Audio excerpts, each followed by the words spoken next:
Good day, sir. I am Paul Ryan Eliseo of BSECE-3A2, and this is my video output, our homework activity number 2, which is to create our own original LED light display sequence patterns that should be unique, not common, or not similar to any student. No, and we are going to use breadboard, 12 LEDs that has the same color, size, and type, and then resistors and tack switch used when the code will run the tack switch. When it is not pressed, it should the all lights will be turned off, and once it is pressed, then the code or the code that you have done will run in this circuit. So the first thing that we're going to do is, of course, create our own circuit. So here I have created already the circuit that we are going to use.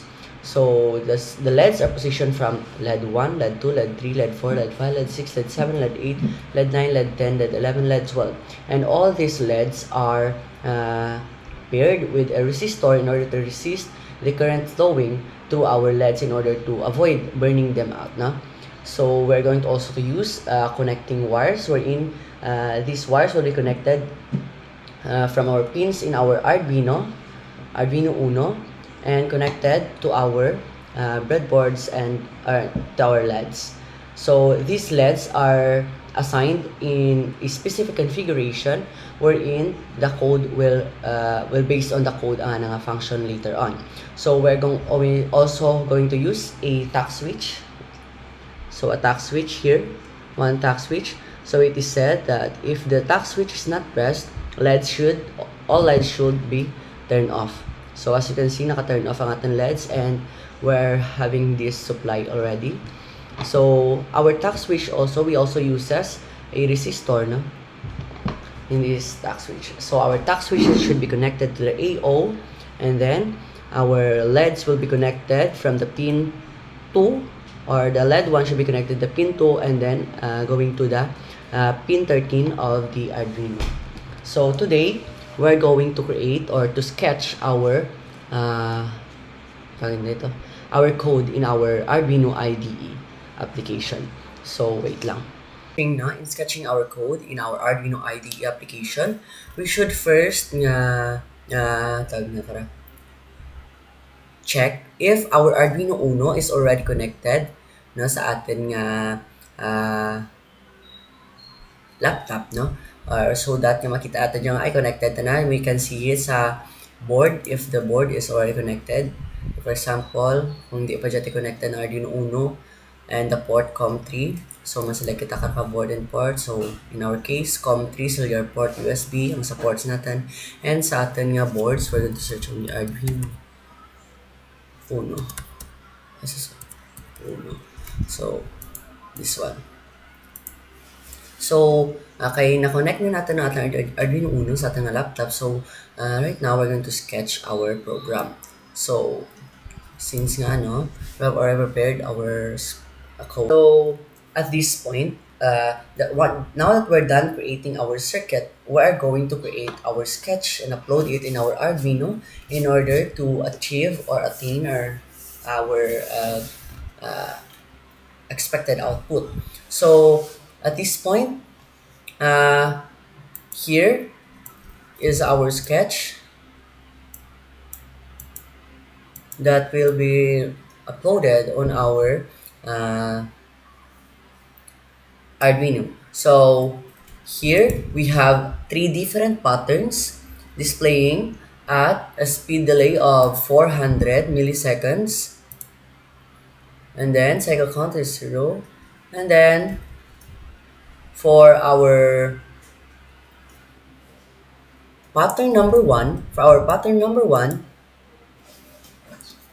the first 6 that will light up is the odds LEDs, odd number LEDs. So here in our case, we have assigned the LEDs in 0, 1, 2, 3, 4, 5, 6, 7, 8, 9, 10, 11. So that means that the first LED is an even number, 0, and then the second LED is an odd number, so it should be the one that will light up first in our pattern number 1. And then going to this side, so 1, 3 na ganito pa mo ka dyan. And then after that, the even number will light up also for the next cycle. And then for the pattern number 2, for pattern number 2, our pattern is these LEDs will light up from here going here, and then once that all of the LEDs light up, so it will turn off from here going here now for 2 cycles. And then after that, 2 cycles, yes, 2 cycles. And then after that, for our pattern number 3, the light will first light up here sa atin nga both ends going to the middle for 2 cycles, and then after that, after 2 cycles, these LEDs will light up, all of the lights will light up. After all lights have already lit up, it will repeat the pattern for pattern number 3, that will it will light up from the end, both ends going to the middle, and then repeat the cycle or loop it from the pattern 1. So today we're going to find out if our pattern is functioning, or our code or sketch is functioning. So upload. Okay. Okay, so when uploading, makita ang ka sa atin Arduino na nagsiga siya. That means that our sketch is already uploaded. So, hambal sa atin instruction, once the task switch is not pressed, all LEDs should be turned off. So, now we're going to press the task switch and see kung ano natabo sa atin nga. So, from the pattern 1, so here is our pattern 1, pattern 2,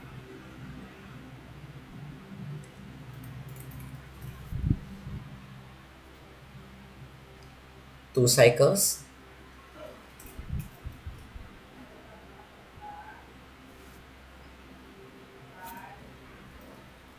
pattern 3,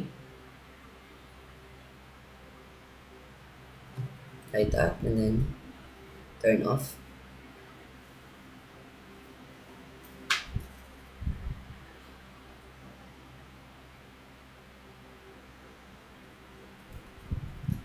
With another cycle.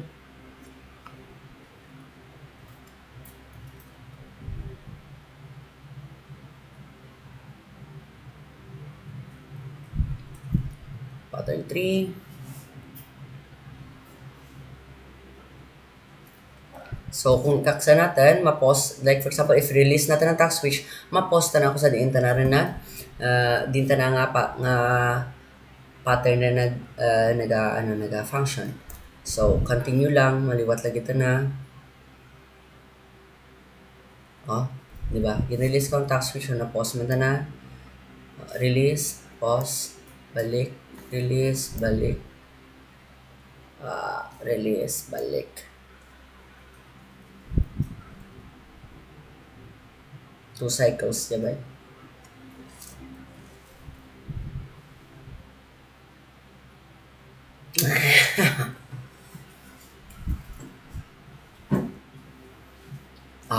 Diba? Madyatan niya kan. Tapos after karami turn off from both ends pag sa tanga. Diba? Tamas puno. So, that's all the output of this activity, of my homework. So, I hope that you have learned from it. That would be all, sir. Thank you. Thank you for watching. Thank you.